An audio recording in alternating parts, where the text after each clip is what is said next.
on fucking stream. We're streaming right now. People are gonna see my head action. What the fuck's going on with the top of that, bro? Top of what? You didn't get what's on the keyboard, Keys coming out. bro? Got keys coming out. What is that one? This is the 15. Oh man, I wonder if the heat pad did this. What did it do? Fuck the keyboard. I went to replace keyboard on it. I didn't think it would. What did it do?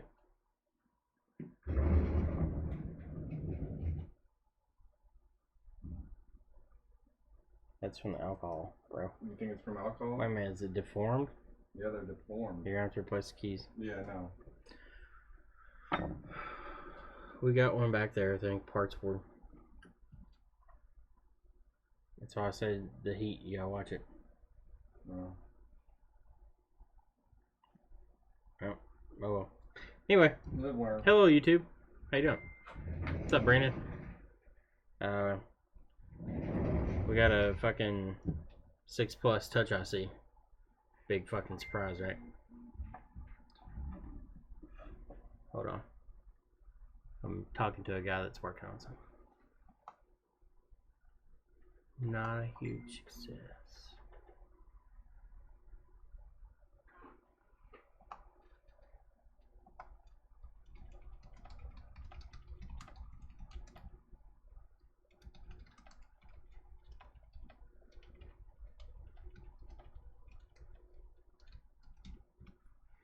All right.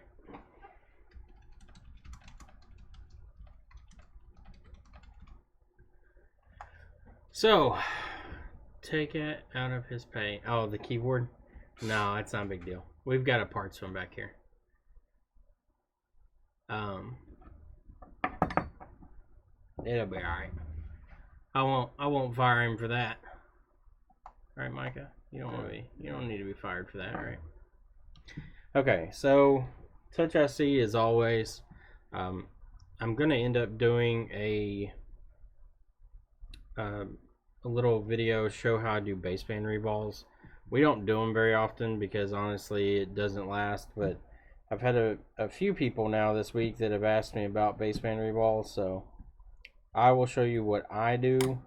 It's going to be on a parts phone, so there's no way for me to really show that it's working. Most of the time it does work, but the time that it lasts is not very good. It usually doesn't last but maybe a week or so. They always fuck up. What's up, Joshua?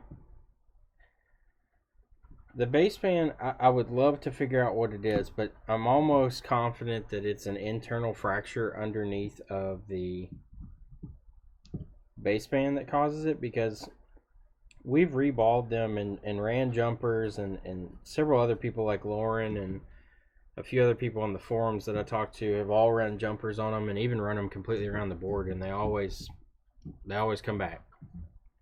So obviously something's not right there. But anyway, this one has a gray flashing bar, as most of the TriStar Touch ICs do. Brandon, if you can get anything more than a month out of them, I'll be impressed. Because the longest I've had one last was a month, and it came back. And I know my reball was good, and I know it reflowed properly. It doesn't hold up. But anyway, let's go ahead and pull this chip. I'm gonna get my hot air turned on, get it preheated. I need to fucking throw some of these parts in the back because I got too many up here. Chair wine. It's delicious. Hopefully I get sponsorship. Give us that money. Not really.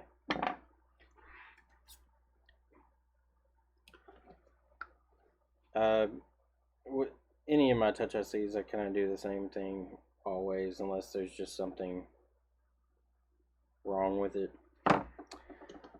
This one, I suspect that we'll meter the pad over there on M1 and see if it's got any continuity. I suspect it will, but maybe we can get a completely disconnected pad on stream one day, because I'd like to show that. I've had them in the past where there's no touch at all and the pad is there but no continuity. Just because I've had some discussions with some other YouTubers that do these repairs, and I'm not going to name any names, but I've been told that I'm wrong and that the M1 pad is not the issue, and that crappy screens cause touch ICs to fail, which crappy screens are crappy screens. I agree, you shouldn't be putting those on there, but they don't cause touch IC to fail.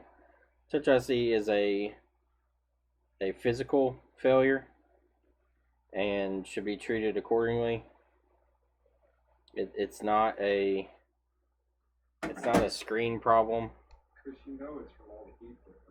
Yeah, and the other thing that I had seen is somebody said that, well, it's the same person, but they said that the heat from the chip was causing cold solder joints. If this phone is getting to 200 degrees Celsius, we've got a problem. I don't think the CPU would stay on at 200 degrees Celsius. So, or even 180 or whatever leaded solder melts at. I mean, the throttling and the heat shut off is probably around like maybe 60 or 70 degrees Celsius. So, if you think that these are getting cold solder joints and reflowing themselves, then you probably have a short. Because nothing on this board is going to get that hot. The only time I've seen anything ever melt on a board is because there's a dead short on it and it gets so hot that it melts the solder that's under it. So, but that's enough for my rant, I guess. I try to help people out and give them information, but when you're just completely anti anything I have to say and sit there and do backhanded like comments about me, and then it kind of just gets to me to a point, and then I just kind of tell you how I feel, and then that's it, I guess. I think the conversation that I had with this person is now deleted, but I think he removed it from his comment section. It's just, I mean, it's cool. If you do something different, that's fine. If you run different temperatures, that's fine. But don't spread misinformation. And then when somebody that works in this field that also does the same thing that you do talks about it, don't talk down to them like you're better. Everybody knows something in this industry that somebody else doesn't know. No one knows everything. If there is somebody that knows everything, I'd like to meet them and talk to them. But yeah, it'd be somebody that actually designs these circuits, not somebody that fucking, like myself, that works in a store fixing these issues. Because this type of repair is more practical. This isn't like, I'm not trying to break down every single aspect of it. We just want to know what's broken, how do you fix it? Alright, so I'm just cleaning up my pads here.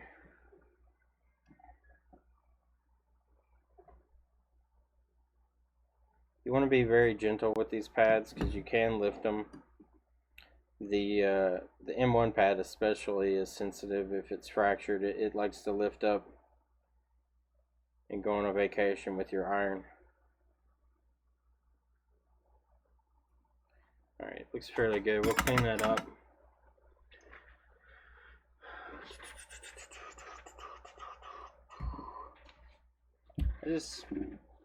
The thing about this industry, I feel like there's some people that have egos about it, and then there's some people that don't. And I can agree with some of the people that get kind of frustrated. This industry does require thinking. It cannot be a what's the answer, what's the solution kind of thing. Now you should ask questions. You should not act like you don't, or that you know everything and shouldn't ask something, because there's a lot of knowledgeable people. I don't know everything. That's why I try to talk to Jessa as much as I can, because she knows a lot of stuff that I don't know, especially on the charging circuit. I kind of had an idea of everything and how it worked, but she did show me some stuff that now I do understand personally, that I did not before. And that's because I asked questions. And you have to ask questions, not, hey, this doesn't work, what's the problem? You have to ask, hey, this doesn't work, what lines or what do I need to look for that would cause this issue? And you need to compare that with known good boards to kind of figure out what your issue is. I've got a good iPad Air here that I was working on that I was asking her questions about, and I still can't figure it out. And Jessica told me last night, just give up on it, and that's pretty much what I'm going to do. I'm going to talk to the customer. The iPad does charge if you turn it off, so I'm going to tell them that there's no charge. We put a lot of work into it, but I haven't done anything. I haven't made the situation better. But I'm just going to tell the customer if they want to use it, they can charge it. They just have to turn it off when they charge it. And then once they want to use it, they have to turn it back on. It won't charge while it's on. And I'm going to try software backup today after we get their iCloud information. If that's not it, it's going to be PMIC most likely. That's very true, Brandon. The only dumb questions are the ones you don't ask. I think there's a level to that, though, that if somebody's asked that question and you're too lazy to look for it, then you should be kind of... Don't reinvent the wheel. Don't reinvent the wheel. I think you should kind of get shown that you need to look and put some effort into it first. The one thing that always gets me is people ask for schematics, and it's extremely easy to find schematics these days. Like, literally, if you're looking for a schematic for a MacBook, type in the board number of the MacBook and then space schematic. And if you can't find it then, you probably shouldn't be in this industry. Even with the iPhones, all these iPhones have a board number. If you're really hell-bent on finding it and you can't find it by typing in iPhone 6 schematic, which should bring it up anyway, or iPhone 6 Plus schematic, I'll flip it over here. You can easily look up the board number 820-3675-A schematic, and that will find your schematic for you.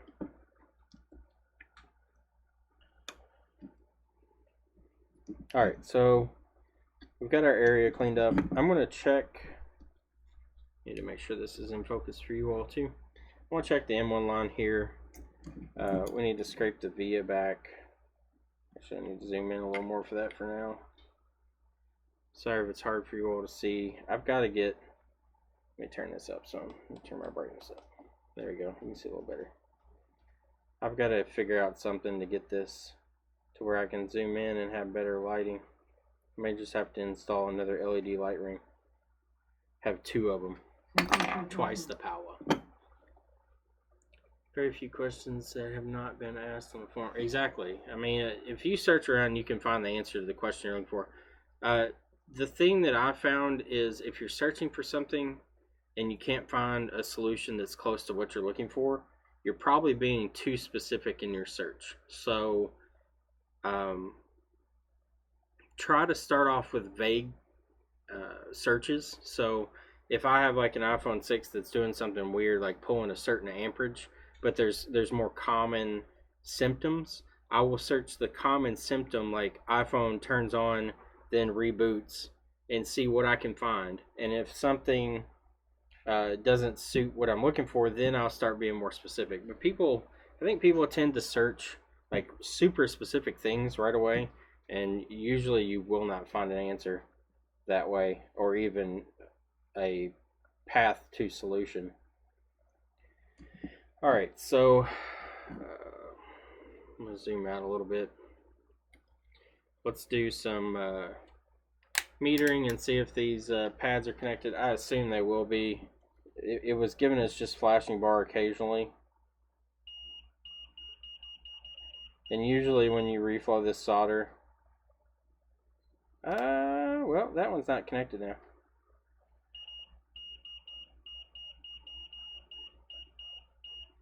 Let me see if it holds constant voltage. Sometimes they won't. You pull away from the pad. That usually is where you'll get your disconnects.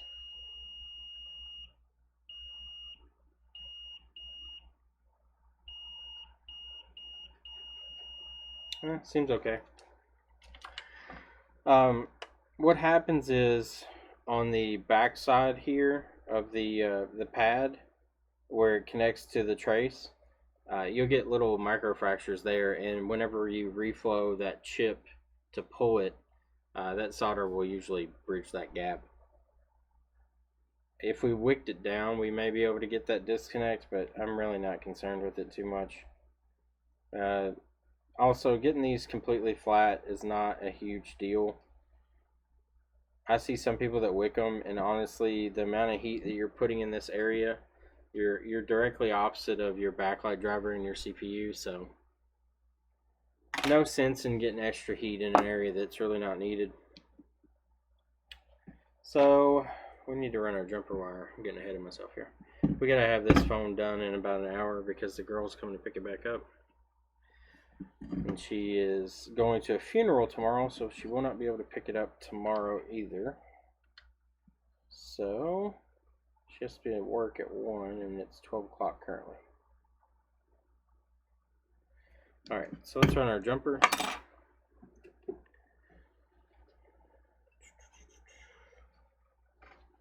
It's pretty crazy that, I guess just from being on other streams and stuff, the amount of viewers that we've gotten has almost doubled in the last day or so. I'm hoping to keep growing that. I'd like to do more things. We uploaded a video today. I did a USB flash drive that needed data recovery, and it wasn't exactly the most professional video because I ended up solving it inadvertently, but if it works, right?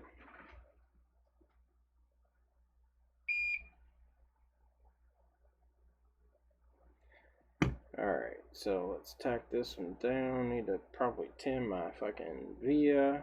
Getting ahead of myself still. I got the handshakes this morning,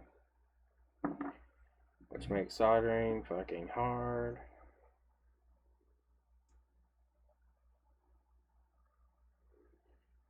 Alright, got solder on there now.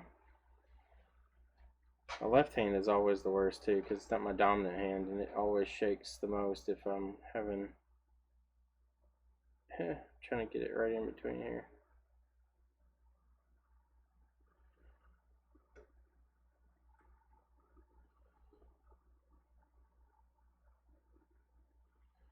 Come on, stick down. My wire's all bent up, so it kind of makes it harder to do now. Really need it to be straightened out. I'm gonna flip it around here. I feel like dicking with that end.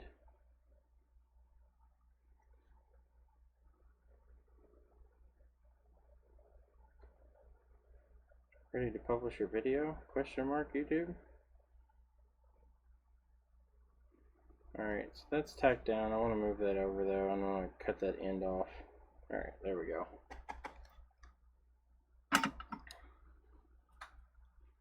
Alright, so I used to run it around, but I've noticed that it can cause some issues, so I want to run it out and away from my pad, and then I want to turn it back towards the pad directly, just like so.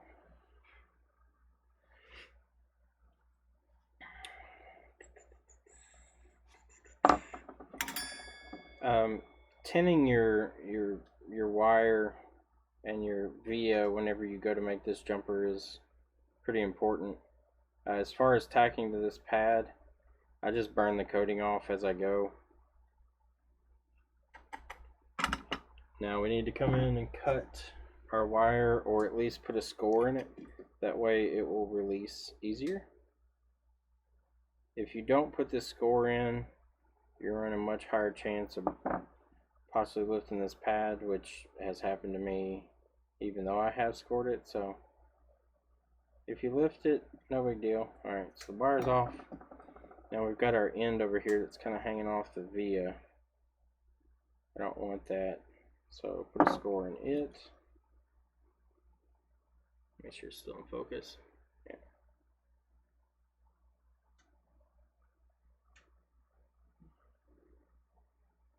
Alright, so our end is gone, our extra long end there. Now we'll clean that up and we'll put our UV. So I'm still happy to report that so far we have not had one of these come back with the jumper, other than we did have one. It turned out to be a bad chip.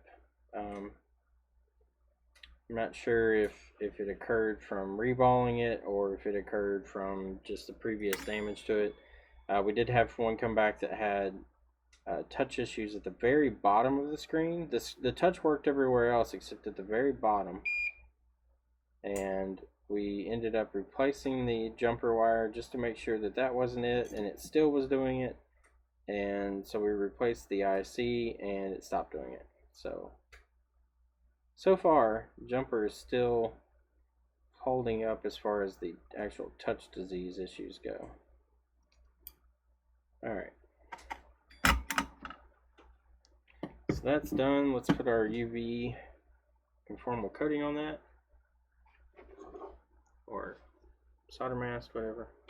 I call it conformal coating. I guess that's what it is still, but it's a little different. I don't like that angle. Got a little bit too much on the end here. Just want to get it to drag off just a little bit. Let me slide some of this down. There we go. Alright, so that's enough. We're going to spread that out. The surface tension of your tweezers, if you just touch somewhere, it'll pull that coating towards you. You don't have to push it or anything. It just, the surface tension of the liquid itself will pull it around. Alright, so UV light. So everybody knows. We're going to go ahead and set this off to the side and let it cure. I like to give it a little while, that way it hardens up really well. It's the perfect amount of time while you're reballing your ship. And I highly recommend just reballing, because the IC hardly ever fails. And if it does, usually you can have a few in hand to replace. We buy chips from companies that get rid of them and reball those chips if we need a new one. I haven't bought new Mason chips in a long time, and I haven't had any issues with getting a good one out of our batches that we've bought either after reballing it. That may not be everybody's thing, but I figure if I can just use what I got, there's no sense in buying something else. If it's not broke, don't fix it. So, I don't think these chips are usually broke, so I don't want to go and replace them if I don't have to. Just reball them and put them back on. I'm sure somebody in the comments will be like, well, that's stupid. That's stupid. Just put a new one on there. Put a new one on there and be done with it. $5 a chip, that's not bad. Yeah, I mean, the cost isn't that bad, but that's still expensive if you do all of them. Yeah, if you're buying a bunch of chips, it can add up. Alright, so I'm going to link the stencils that I use in the description soon. I think they're selling out too. I don't know when they'll have more, so. But these stencils have held up much better than previous ones, and they reball so much nicer. You don't have to sit there and fight with them. They hold up a lot better. Trying to get any dirt off there. Alright, so got our stencil on there. I'm just gonna clean up around it here.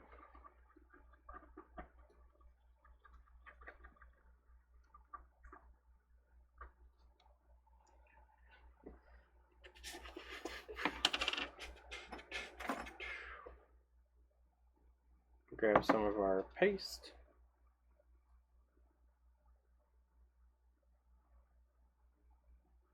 Make sure we get a nice even coating on that. And we're going to scrape up our excess. I'm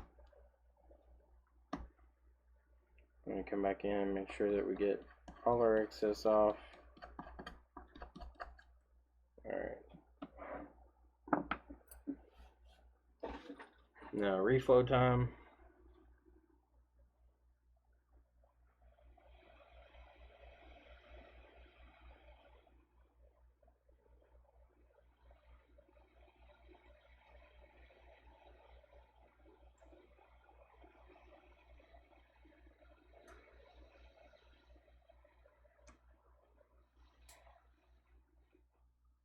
Alright, those are all reflowed. I took my time on that because I'm using my straight tweezers and not my curved ones. Curved ones I can press down and keep them fairly well separated. Alright, I'll put a little flux on there and reflow because we've got one ball up there in the top, well, now bottom left. That looked a little weird.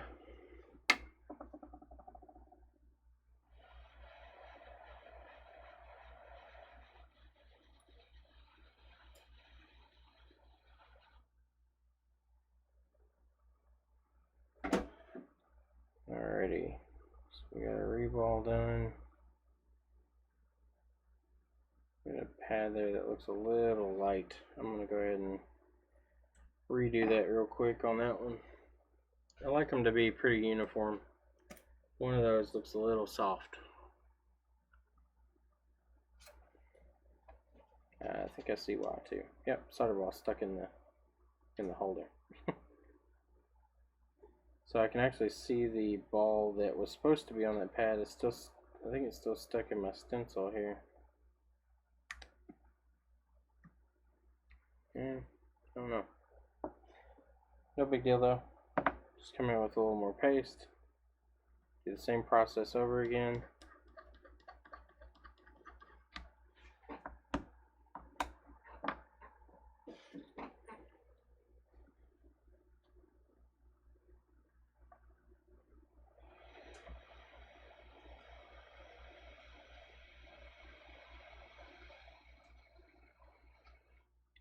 There we go.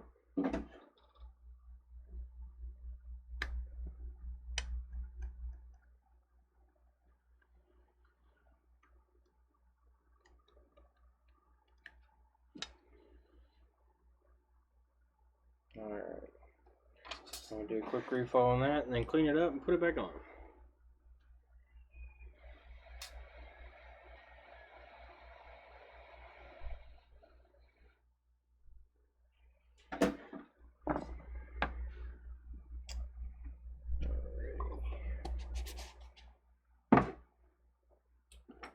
Get our brush, get some acetone.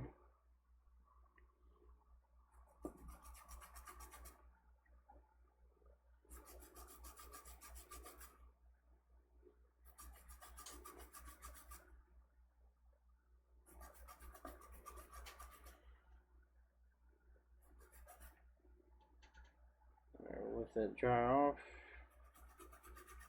Got a few spots there that looks a little dirty. Alright, looks good now. Alright, take our UV light off. We should be cured enough. You can usually tell by how it looks. Yeah, it looks good. Yeah, it looks nice and hardened now. You can probe at it with your tweezers if you really want to make sure that it's hardened up, but you can tell by how it looks good. You want to make sure that it's hardened up because when you go to place this chip, when the flux hits it, if it's not hardened, it will run everywhere into the flux, and then that's no bueno. So, got the sticker stuck to my arm hair. So we're going to set our chip back on here. Found out our orientation. We're going to press it down onto the board.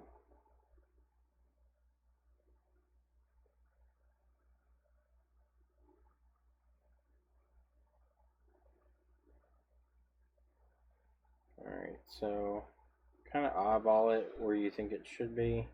I can feel the pads under it. I'm trying to sit it on top of them. There we go. let your flux melt for a second. Pull your heat away. And you can pull your tweezers out.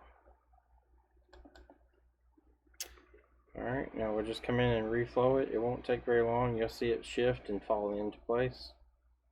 Alright, it dropped. I want to wait for the flux to start pushing out from under it. Alright, and just give it a little tap. Alright, it's good. Now if your heat is correct and you're doing it in a timely manner, you should be able to flip it over. So pull it down here. Alright.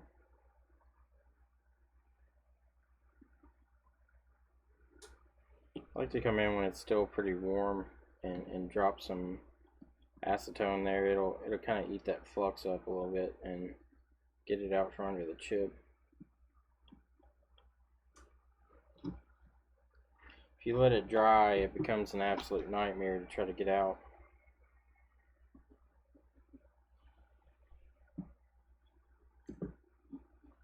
Alright, so if you did this correctly, if you look on your front side here, see the front sticker? It doesn't flex, it doesn't curl up, it's not moved any, like it's all where it should be. Like if you're too hot, this corner here, and sometimes this connector even, it'll curl up and it'll pull this connector to the side, and it also will affect, there's a little MOSFET here, right there. It'll affect that and it'll pull it off too. And you can also get some issues with some of the components under the underfill lifting. So if you're doing them right, you shouldn't have any of those move. Do you have the new screen for this one, Micah? Yeah. Yes, I do, Chris. Yes, you want to. Yes, and Miss Daisy, I'll be honking. That's the last, like 6 plus we have. Alright, we're gonna get some more.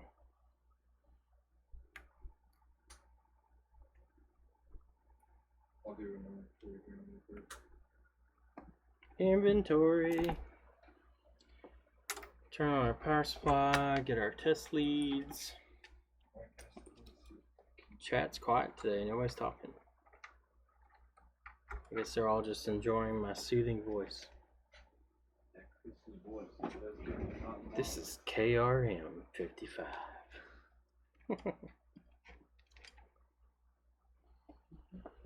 Playing you the sounds of the 60s, 70s, and 80s. Alright, so we've got our power supply hooked up, turned on, there's no shorts. Alright, it's powering up and should be powering on now. Okay, so it's turned on. We've got no distortion in the screen right now, so we're gonna let that boot.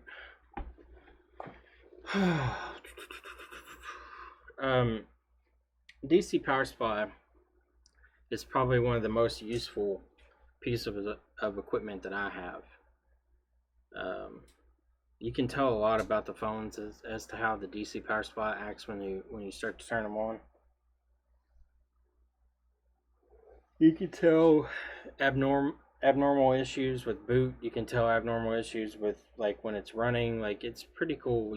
You get commonalities and stuff, and then you can start to kind of relate them to other things. Alright, so our screen's on. We're at the password screen. We'll make sure that it works. Alright. Let me see. Did she leave the passcode? Yeah. Alright.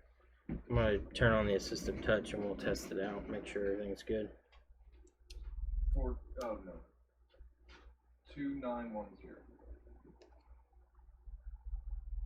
2910. Nope. We don't know.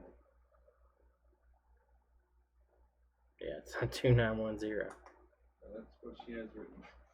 Okay, well she didn't give us her passcode, but we can try just testing by pulling the screen side to side here on the lock screen. Alright, so the very bottom works. I can drag it all the way over. we can test up here with the just the notifications. So you just want to go through and make sure. This is going to be incredibly hard to do with no lock or no password, but touch is working.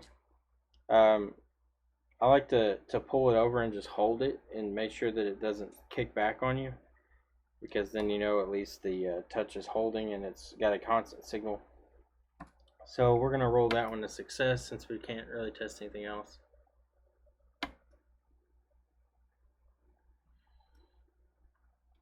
Yeah, bottom of the barrel stuff is no good. We OEM refurbished screens. These are actually our screens that we send in. We also buy from a manufacturer in the US and in China. They're all OEM refurbs. I have not had a single issue out of them. They're very good quality. The frames are extremely tight on them. They don't ever lift. And we don't have any weird like touch issues or anything out of them. I think we've had one screen bad in when we switched over probably 8 months ago. So 8 months, one screen, I'll take it. And that one screen was having weird touch problems, and it may have just been from I think it was from the cables themselves got damaged somehow. Here you go, Micah. What are you doing? Get the keys. Oh. Alright, so we'll put our shield on, and then I think I'm going to do the baseband reball just to show how it's done, since this isn't taking very long. It's only been 36 minutes since it started. So once you get good at these, they don't take very long to do.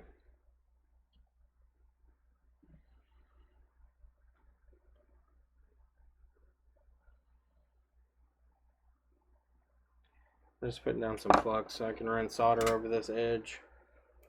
I'm going to turn my heat off here on my hot air.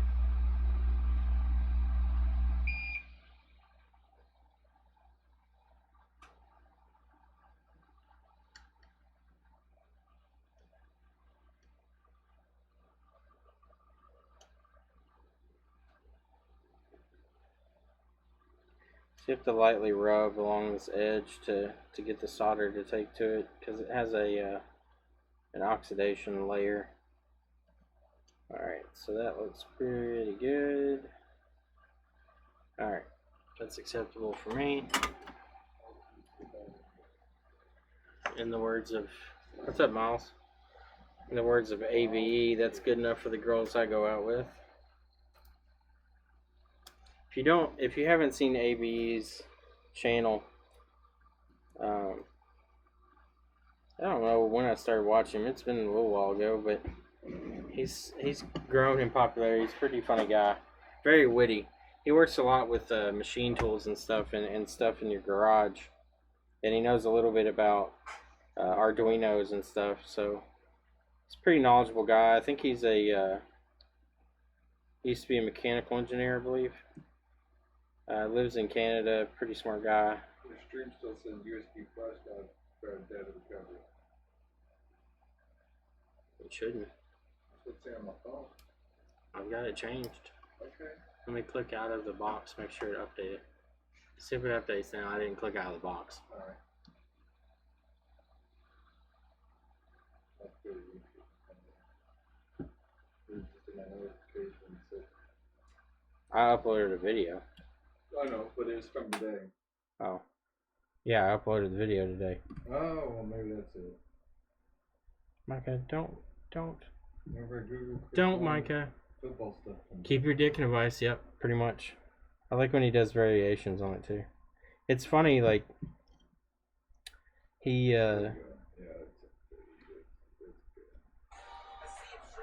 he's very witty and I mean, he's vulgar like anybody else is, but it's not a bad thing. I think I think people are more trustworthy when they act real than people that act fake and act like they never say a bad word in their life. But it's funny to me that when his daughter comes in, he turns into a completely like big teddy bear, and he speaks to her in French most of the time, and It's just funny.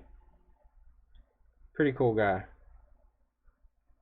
And I think that's what it takes if you're going to be a YouTube maker. You have to have some wit, and you have to be able to talk to people. You have to be able to relate.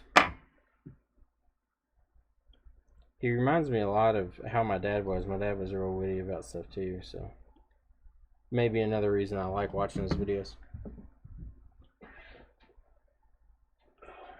He's an old timer, so he has a lot of the witty, quirky sayings and stuff that you just gain over time, and that's something that makes him interesting, I think.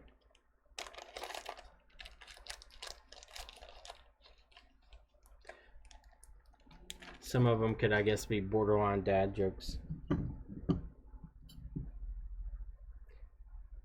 I think his wordplay is probably some of the best that I've heard, though. Pretty entertaining guy.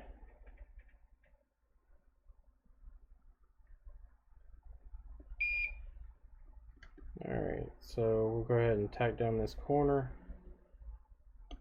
That corner's laid down well. Come over to this side. See if we can get some solder to take. Ow, it's hot on the finger.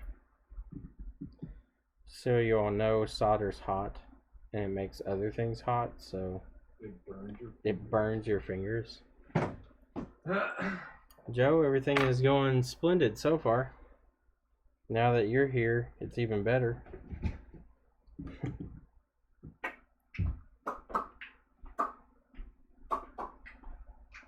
It's good to see a lot of the guys and gals that come back that are regulars now. I appreciate it. I enjoy the thing about streaming and doing these videos in general.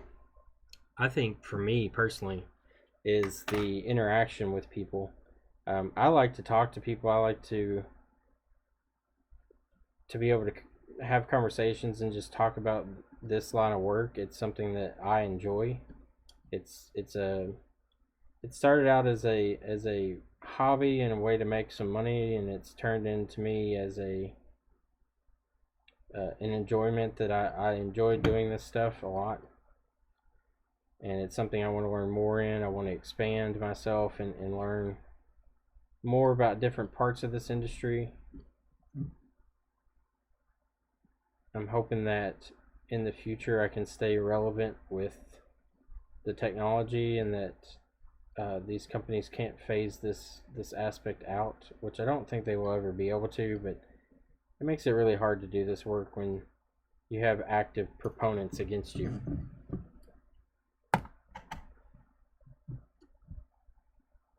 I think it's really disheartening to see companies actively trying to prevent people from working on their devices.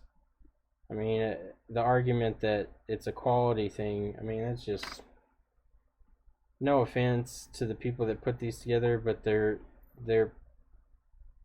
most of them are not the most educated people that come from rural parts of China that put these together. So, and it's nothing against them. That's the life that they were born into. But to say that someone in the United States is incapable of repairing these is a slap to the face of the people that work in this industry.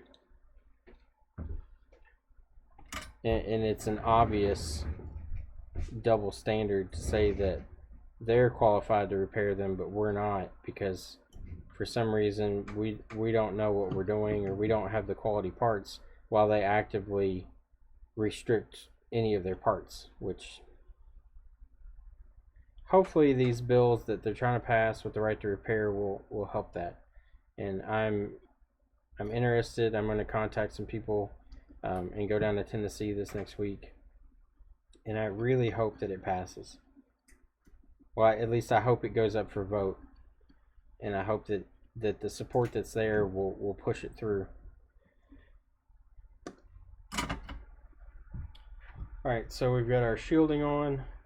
We'll go ahead and clean up our shielding just to make sure that we don't have any just flux sitting around. I don't want it sitting there. Even though it's no clean, I find that sitting flux attracts dirt and attracts other things that can cause issues.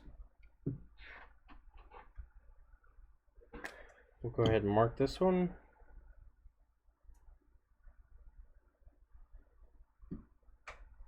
What is today? 24th, almost the end of the month. Hopefully you have a good push at the end of the month. It was a little slow to the midpoint. We've got a few more mail-ins coming in, so I'm going to be doing more videos. We've got, of course, have more touch ICs coming in, but I think we have some that have some charging issues also. What was it? I saw something today I was really wanting to get on camera. An issue that I don't think we've worked on. What was it? Oh, like the newer like 6S stuff, if the filter is blown and has actually destroyed the trace, and having to run a jumper for that. That's something we haven't had to do yet, and I really hope that we get a chance to do on stream so you all can see how we go about that. Another thing I like to really do is like iPad mini FPC replacements. We haven't done one on stream yet for that either. iPad backlight stuff, I'd really like to do those. There's a lot of things that we do that we don't capture. I'd like to do more water damage stuff on stream also. Alright, so this one's done. Are those keys the same? That's what I'm trying to figure out. They look about the same, but I don't know if they are. We'll just lay them over top of each other. Go ahead and put this one back together because that girl will be here soon. Okay. Alright, so I'm going to grab a board real quick and we're going to do a baseband pull and reball just to show how it's done. Where's yours? Right here.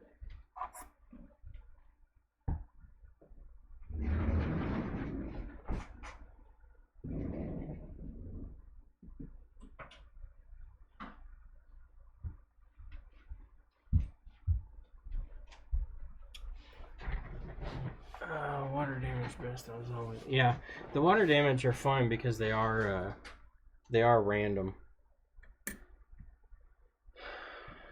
Got a new subscriber, cool. Alright, so this one, the shield's already been pulled. This is a CDMA model, or it has a CDMA option because it has the components down here in the bottom. If you notice on the AT&T ones, they won't have these components. It's like we knocked a cap off there. But anyway, this here is your baseband CPU. And then on the back side here, this is baseband PMIC. So if you ever have issues with baseband, the first things that you need to do is check the PMIC area. This side is much easier to work with. You can check all your powers right here that go out to all the chips down here. Also, for searching no service, we always recommend to mess with the these two chips here, which are transceiver chips. These are the chips that take the data in from your cell signal antennas, and they transfer it to the CPU to make it something useful. So make sure you address these 3 chips first because they are much easier to work on. On the front side, I'll go over the components that I understand. I don't know all of these, but I know a few of them. I believe this chip, this chip, this chip, and this chip are all frequency chips. These individual chips pull different frequencies, be it your 2G or 3G, your HSPA, LTE, and 4G bands. They're all these chips here. The chips, these are your antenna chips, and the chip that controls all those is this chip here. This is your antenna switching chip.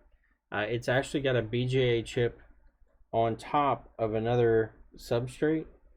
I'm not sure why they did that, if it was just because of the components that needed to be around it or what. Sometimes this chip can cause issues with searching because it won't switch antennas. It'll pull, like the one we saw when that chip was bad, it would say LTE at the end, but then it would say no service next to it. So we replaced that and it fixed it. It can also cause just searching random like signal issues. But the queen of the ball, or the princess of the ball, I guess, is the baseband CPU. What happens that we've noticed is since this shield has a point where it connects here, and if you drop it or bend it, it causes a, and you can see it where it flexes, like it wants to flex right in between. Let me see if you can see the actual flex point where it flexes right between those gaps. See how it wants to flex right there? Like it wants to bend in right here. Well, the problem is on the baseband, you have two very important lines that are in this corner, and they tend to break, much like the Touch ICs. I'm not sure if the breaking is under the chip itself or if it's internal. These go straight to vias right next to them, and they come out on the other side on these test points. We have had several shops that have actually scraped these test points and run the wire around under the chip, and still had the same issues return. So there's a reason that we avoid these. Alright, Joshua. We tend to avoid these just because of the warranty returns on them. They tend to come back all the time, and it's just not fun. But anyway, so we're gonna come in with our normal air temp that beads on everything. We use 370 degree at a 45 airflow out of 100 on the Aoyue 852. That temperature is completely relative to each person that they use the heating element. Depending on how you hold it, how close you hold it, the angle you hold it at, your unit, the airflow speed that actually comes out, the actual coil temperature, there's a million different variables in it. So if I told you that I used whatever temperature, it may not work for you. It may be perfect, it may be too cold. Who knows? Use your own, find out what works for you. Alright, so we're up to temperature. We're going to go ahead and pull the chip. I'll try to do this under the microscope as much as I can. It makes it hard to get in here with it in the way. I'm going to do this just like I do any other chip. I want to just have my tweezers on the side and just, this one, since it has such a large grid array under it, it's going to take a little more of a nudge. So I'm going to have to sit there and tap it. Make sure you focus your heat up here in the top and in the center. The center has ground plane, and it makes it a pain in the ass to remove. Okay, the amount of ground plane it has under it. So I'm just heating.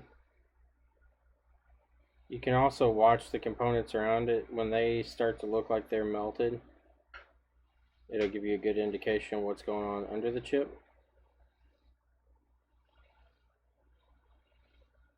And you want to make sure you let this thing thoroughly melt, because even though it may move a little bit, there may be some pads still connected in the center. And you may lift an NC pad on these, not a big deal.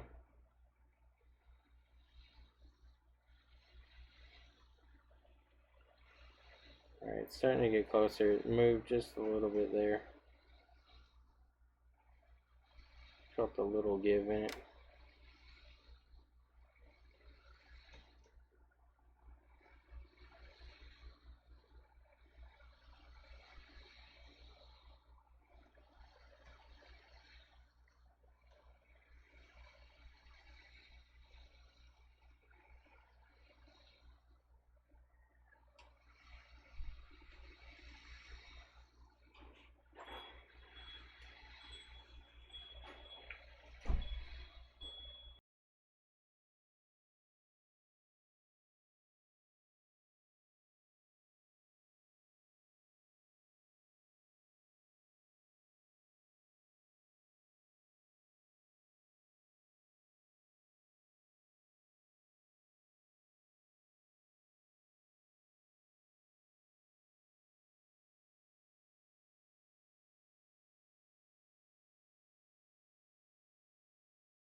Alright, I was gonna wait until. So, what I'm doing here, I've got a piece of wick and I'm just gonna heat the solder.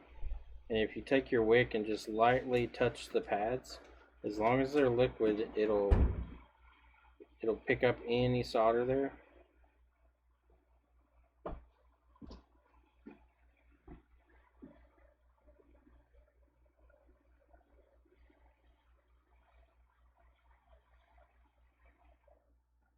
Alright, so we've got quite a few NC pads lifted, but I don't think we've lifted anything important. I'm going to check it after we clean it up.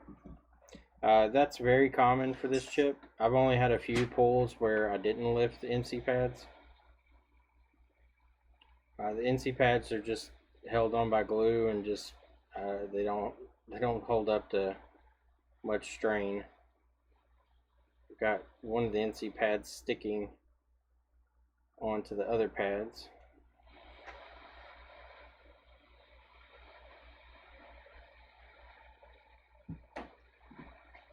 But as you can see, if you do this technique, you can clean up all your solder and leave them nice and flat. So we'll let that cool for a second, then I'm going to come in with some acetone and clean this up.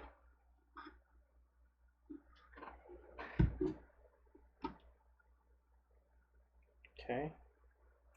And I don't want to rub across these pads because they're still very, very sensitive. They can lift very easily, so I just load up some acetone or alcohol on my cotton swab and roll it across. It'll pick up any flux or anything like that, and then leave behind a nice clean surface.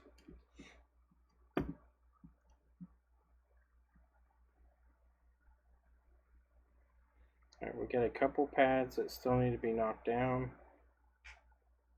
and a couple that are a little dirty. So just want to come in lightly rub and get the dirt off that one. Those look okay. We got one up here that's a little dirty.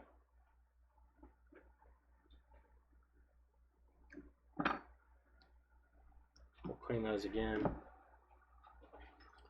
So that's your pull. So your pull is, just dab this on here just to kind of get some of these ground pads cleaned up. The ground pads in the center are pretty stout.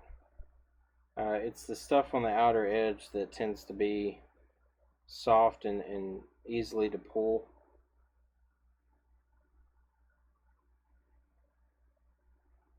But you've got quite a bit of ground surface in here. You can see, let's see if I can focus it into where you all can see that. You can see it pretty well. You can see all the interconnected traces in there, how they all tie in together.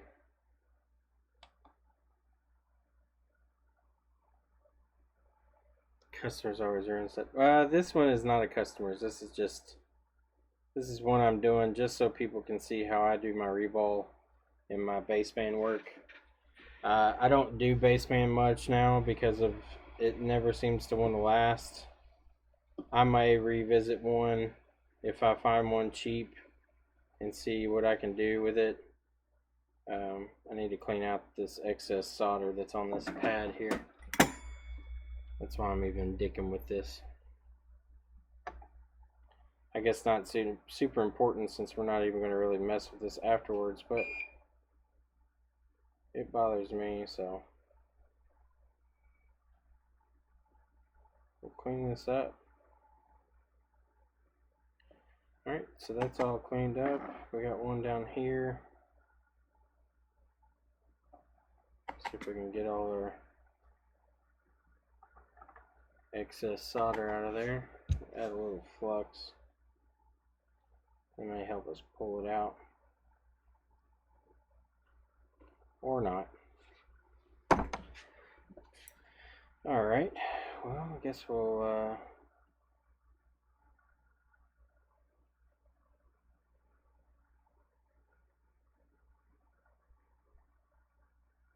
probably gonna have to pull that one too. It's the only thing that sucks. Oh, when muting, yeah. I don't have to mute, I guess, but drop pipe.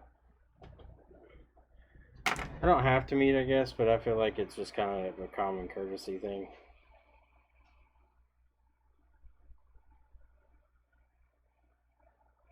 I don't know what the rules are on recording people that enter your business like that or not. I mean, I'm sure it's okay. Oh, God. Tweezers hot, by the way. Burn the shit on my arm. I do it out of just common courtesy. And PSA, whenever you put tweezers under hot air and then touch them to your arm, they tend to burn. So, the more you know.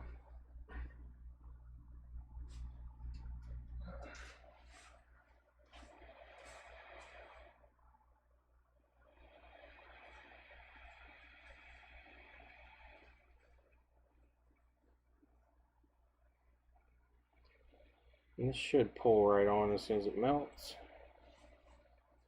Let's see. Still not melted. Come on. There you go. There he goes. Alright, and then we'll set our other cap back on.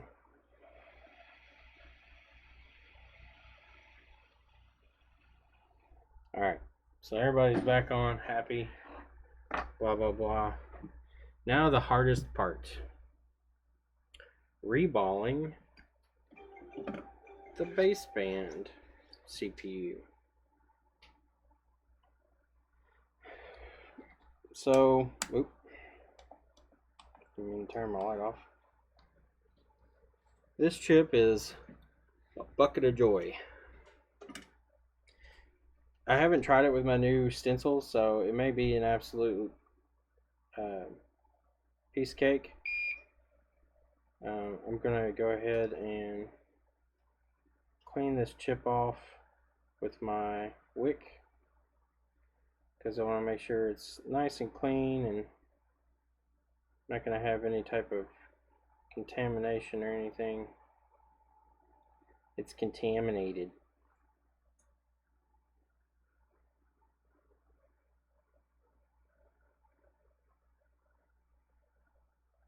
The water's contaminated.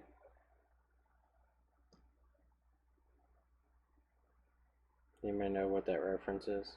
Not you, Micah. I know you know. I know you know, Micah. You don't have to tell me.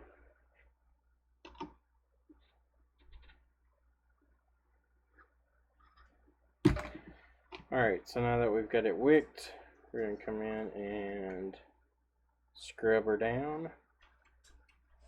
Looking all shiny and shit.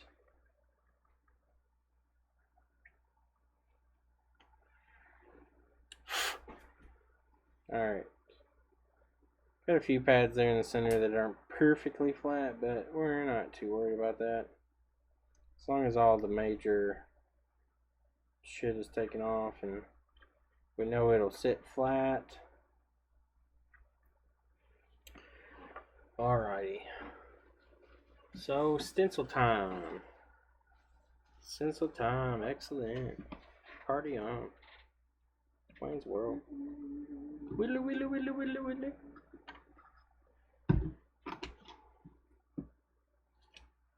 Alright, so we need to clean up our baseband area here.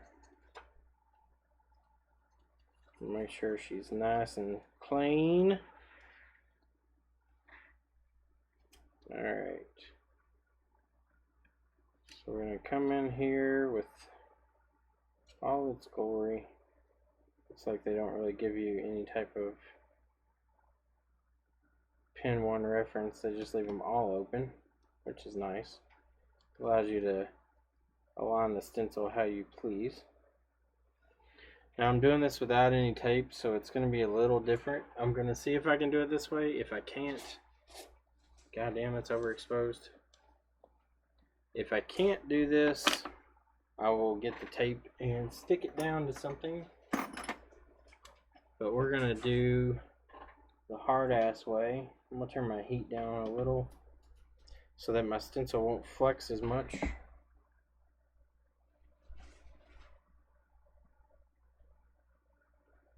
we're going to be hard asses and do this without tape. Make sure we get plenty of paste in there.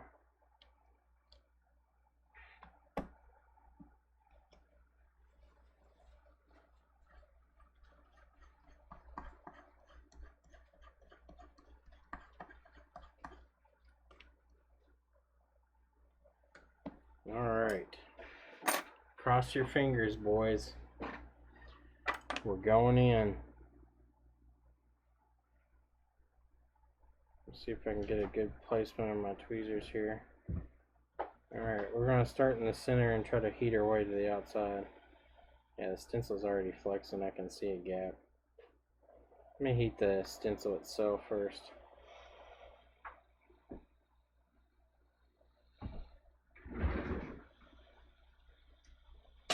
Here goes nothing. It might have worked. We'll find out in a second when I pull it off. Well, we got one that looks like there's no ball on it. Maybe two.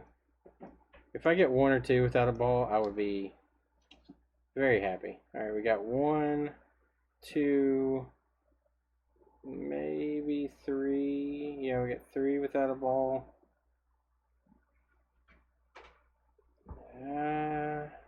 Let's reflow it real quick and then clean it up and see. The paste I'm using is in the description. It's MG Chemicals 6337 leaded paste. Alright,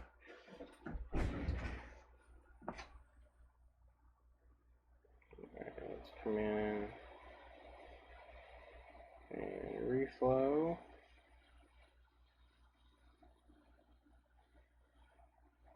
Make sure everybody's sitting on their pads, being good little solder balls. My silicone mat always bubbles up whenever it gets hot.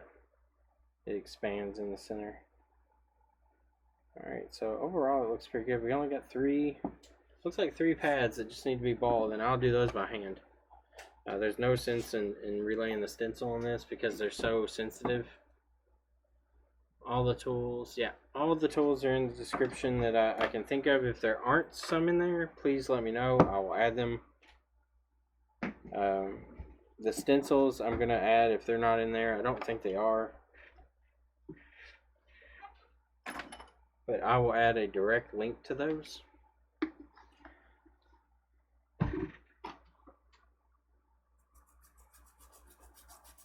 So let's clean up our baseband chip here. And then reball these 3 pads that are still open. Get my beard hair out of there.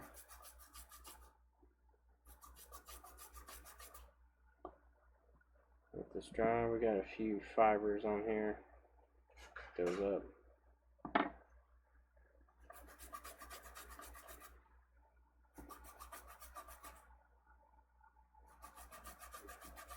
And you could come back in and put this back in the stencil and add solder back to it.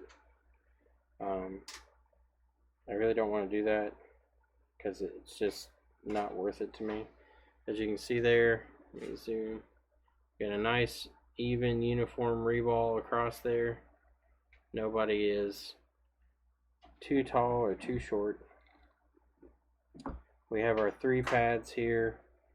1, 2 right here, and 3 that need solder on them. So I'm going to, I need to find, I've got my 0.25s. I need to find my 0.20 balls. And I think I found it. There's no label on them, but I think these are it. Let's see. I think those are my 0.2s. So we'll grab some of these. Oh yeah, those are the 0.2s. So those are pre-made. Scope and camera, you said in the stream, but you will be asked. Yeah, I mean, that's fine. I don't mind to answer those. I think if somebody asks me like 1 or 2 items that I have, no big deal. Now, if they ask like 30 different fucking items that I have and they're all in the description, that gets a little annoying.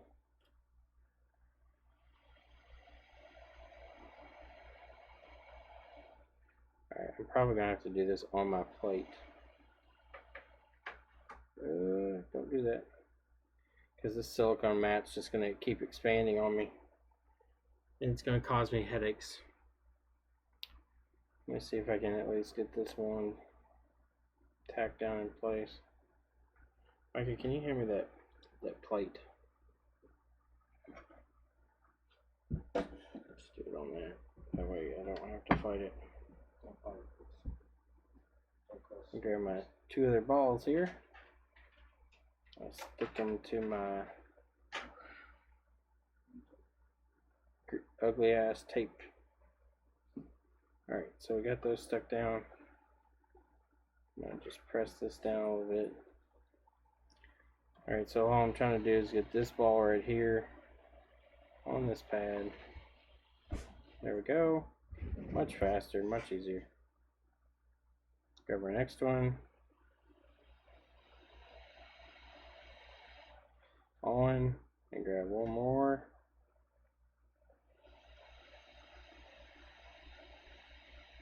Oop, almost pushed it into the other one. Some of these have a mind of their own, and they want to go wherever they fucking want to go. So you just have to kind of tell them how it is. Alright, I think we're all good there now. Alright, we're good. So that is Reball baseband.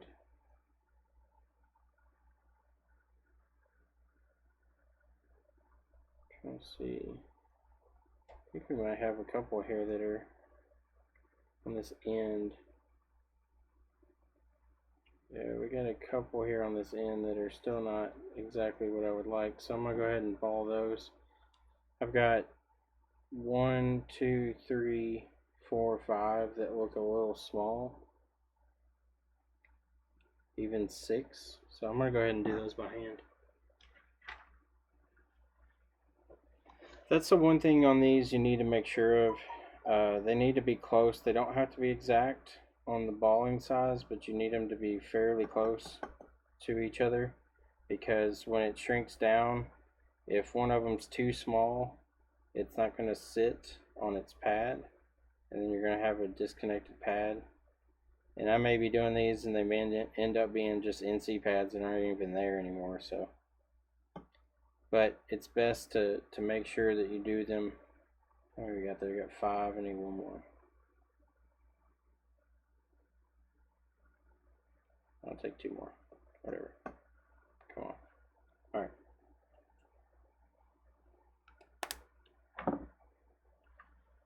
Alrighty, so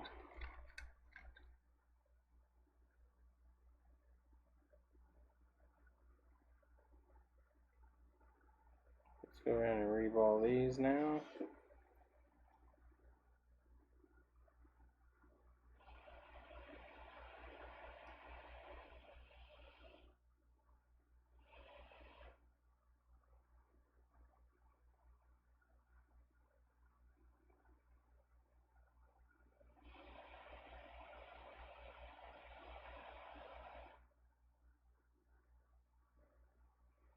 Alright, that one's down.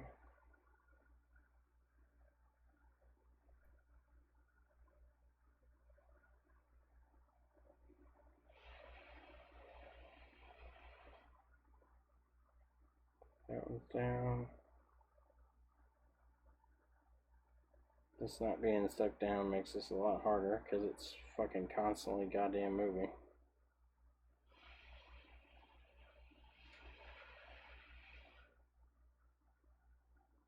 Need to add some flux. Flux will help draw those to the pads.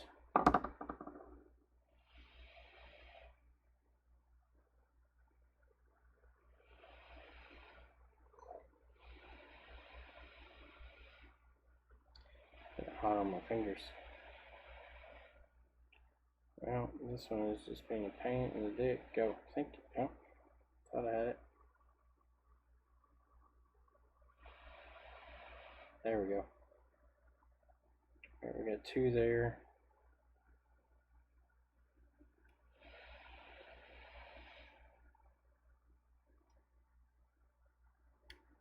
Alright, ball disappeared on me, it looks like. Or is it right there? That's right there.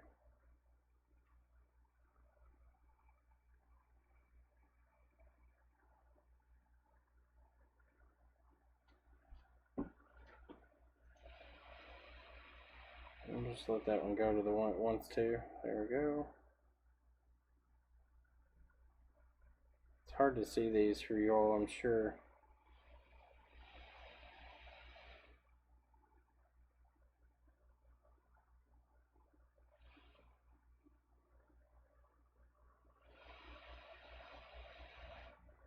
Okay, I think I got one left to do.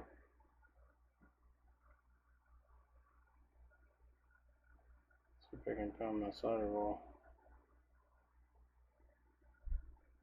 There, oh, there it is. I was gonna say I may have blown it away, but let me see which one was low. There was one that looked a little low. Okay, I see it now. There's actually 2 there, so I'm gonna have to do 2 more. There's one right here. It looks a little low.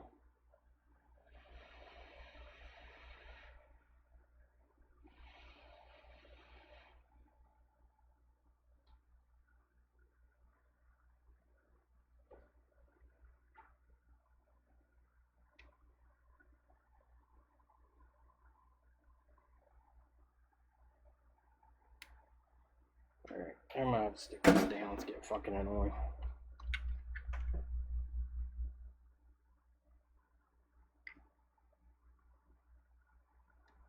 Alright. Is this section sticky enough?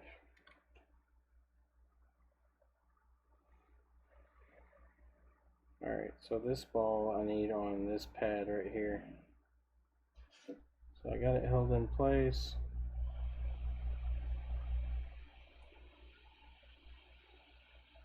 There we go. Alright, I need one more and then we're done. Did I drop another one out here? No, that's not it.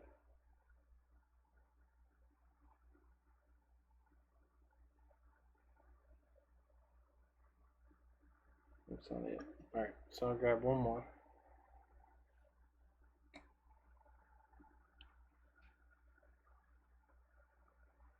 Basepan stuff is very tedious. I think after this last one I'll be happy with where we're at.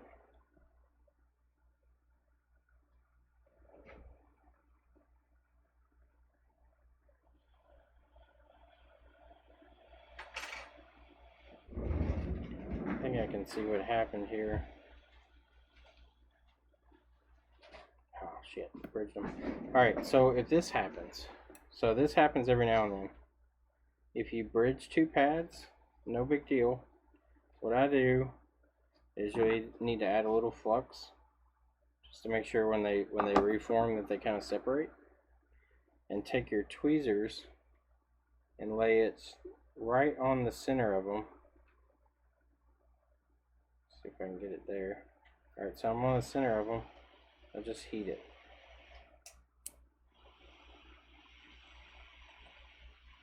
Okay. Now see? The balls will re-separate. As long as you're pretty well centered on them, they will separate out. And you'll have a good reball. Alright, so that looks pretty good to me.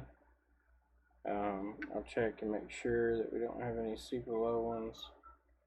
Alright, we got one that looks low over on the left, and that looks like the last one. So the one that looks low is right here. It's this one. So we'll go over here and grab Hopefully these have not soldered themselves together. They look like they have. Oh, there's one. It will sit right there.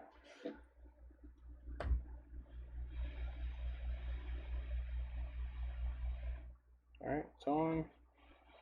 Reflow it so it pulls back to its bag. Alright, so it's good. Hey, Oh, this is that was out of focus for y'all. Alright, so it's good now. Where you dropped off here? My chip flipped over on me. Yes, ma'am.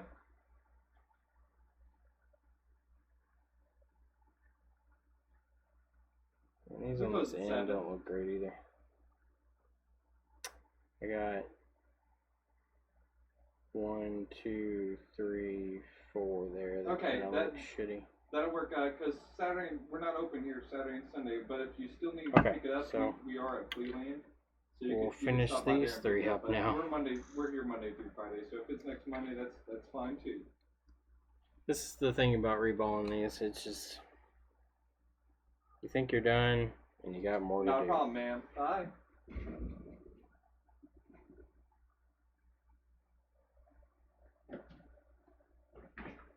You test everything on it? I didn't have a passcode, but it comes on, touch works, home button works. No. Alright, that's all that matters. No, what's it called? Coming up.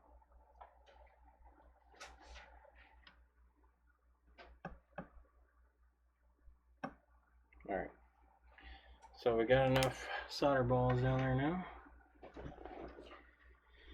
Alright, so let's come in with ball number 1.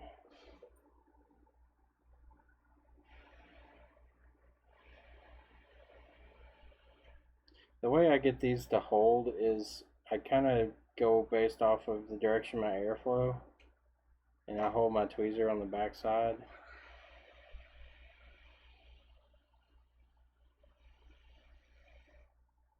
So it kind of has no place to go. If you notice that they're having a hard time sticking down, add a little flux. The only drawback to the flux is exactly what you're seeing now, is the balls will move a lot more freely.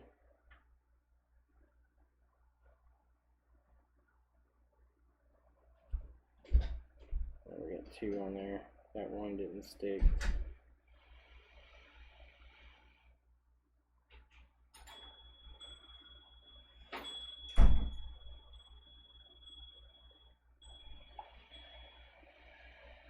Alright, now it took. That one took.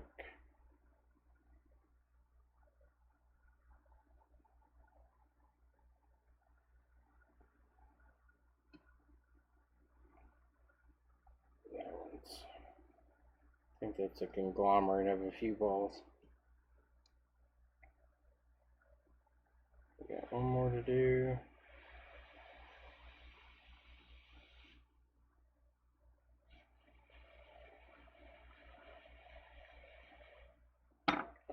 So let's reflow again and see what she looks like.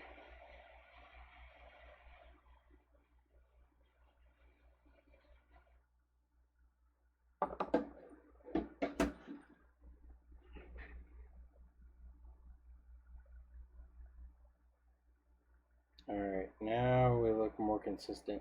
Some of them are slightly larger than other ones, but that's okay. They've got a decent amount of space in between them. So if there's one that's just slightly bigger than another, it's usually not going to cause too much issue. You don't want them like gigantic, and then whenever the solder melts and they kind of spread out, they touch. The thing that we'll do once we get it back on is you always want to check continuity between ground and the caps that feed power rails under this chip. Let's see here. Because it's a pretty telltale sign. If your alignment's off a little bit, you'll get a short. If your reball's too large, you'll get a short.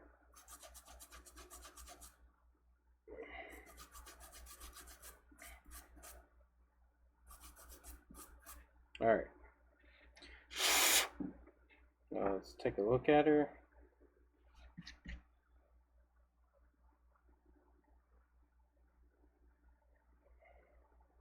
I'd say that looks good enough. We got a reball across there. Looks pretty good. So now comes the moment of truth of putting it back on. So these are great for the pin location because you have that cutout on this one side, but pin 1 is in that top right corner. So we're going to go in. I need to make sure I get rid of this NC pad that's still floating around in there. Add your flux and just kind of smooth it down. And then this is where it's most important. You're going to be having to pretty much align this by hand. God damn it, if I can pick it up.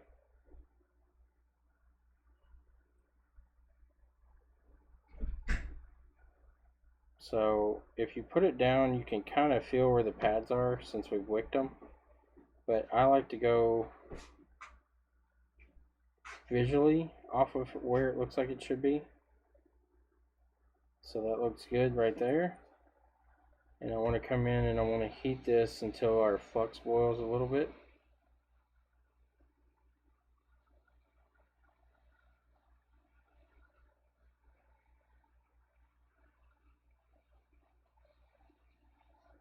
Okay, let that cool for a second.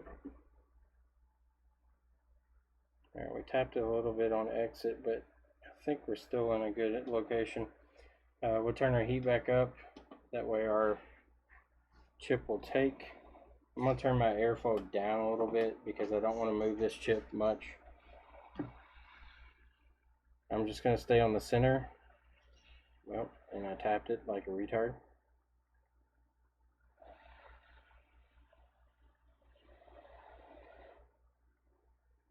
No big deal. We'll come back in, recenter it. Alright. So it's pretty close.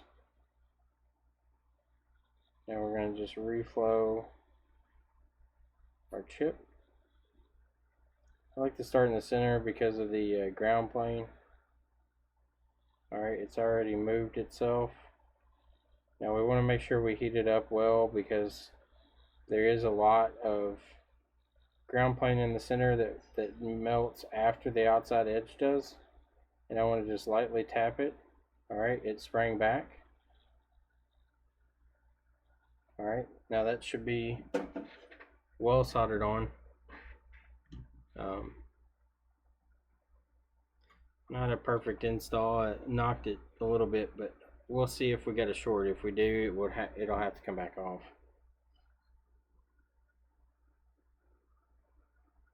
But while it's still kind of warm, I want to clean up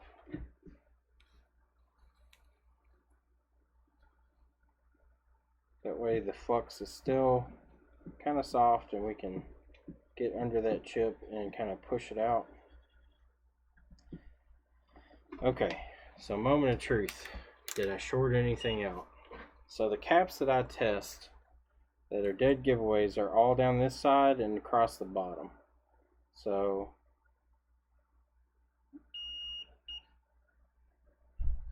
no short, no short, no short.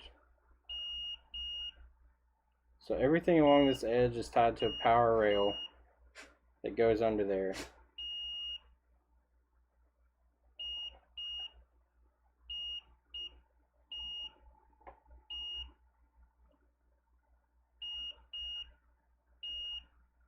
Alright, so we have no shorts. So in theory, this should work. Miles, as far as baseband goes, I don't like to do them because I have not had good luck out of them lasting. They'll work for a while, and then whatever's going on with the trace or whatever in the board seems to fuck up again. I know that these solder well, and I know that they're right. I just don't know what's causing the issue here. I mean, the amount of heat I put in this area, most everything around here should be reflowed. So if it's one of these chips, none of these are underfilled, So if it's one of those, they should reflow with it. So I'm not sure exactly what's causing the problems to come back. The only thing that I can guess is because the board flexes so much that it's actually causing internal trace damage that goes through the board. But I'm not sure. But since this one's showing no shorts, if this board worked, which I don't think it does, it might. I don't know. I don't know if I could get it into the setup screen. But based off of how it's reading right now, I would be fairly confident that that would pull signal. I know we would have a firmware and everything. It looks good there. I just don't know how long they last. I mean, you can see if I can get it in focus.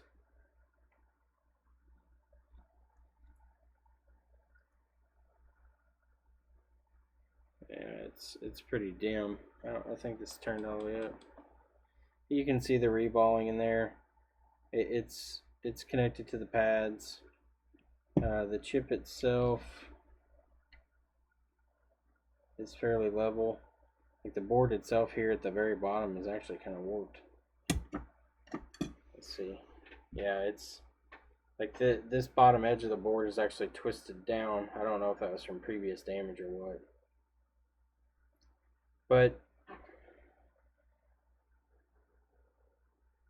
basebands it's not something that, yeah, Miles, the baseband stuff, I gave up on it. We did so many of them that just kept coming back, and I gave refunds and said, sorry, just take it to Apple. Apple at least will replace it, and then you can have a functioning phone again. But hopefully that was somewhat informative. You all can see how I do baseband stuff. It's a little bit of a lengthy process, but it's not too bad. Baseband sometimes is a viable repair if you have water damage under it, which we have in the past and had to do them that way, and those worked and haven't come back. Baseband the PMIC is also one that has had water damage under it, and we fixed that and has never come back. So if it's something that has water damage and you all don't want to do, we do this as a mail-in service, so feel free to send it over. But like I said, if it's coming in, says searching no signal, and there's no water damage, and it's from Bend, tell them go to Apple. There's just not much that I don't think it's a viable solution. If there's somebody out there that has a viable solution for it, I would love to know what it is, because I haven't found it, and if there is one, I'd love to learn. But anyway, I'm gonna get off here, grab some lunch. If we have anything else come in, I'll do another live stream today, or we may do another recording. If you haven't seen, we put up a video of USB flash drive data recovery. It was a little bit of a inadvertent fix, but we did get it fixed. And just like, comment, and subscribe. If you have any suggestions for videos or have any thing that you'd like to see or any questions, just let me know and I'll see what I can do. Have a good day, guys.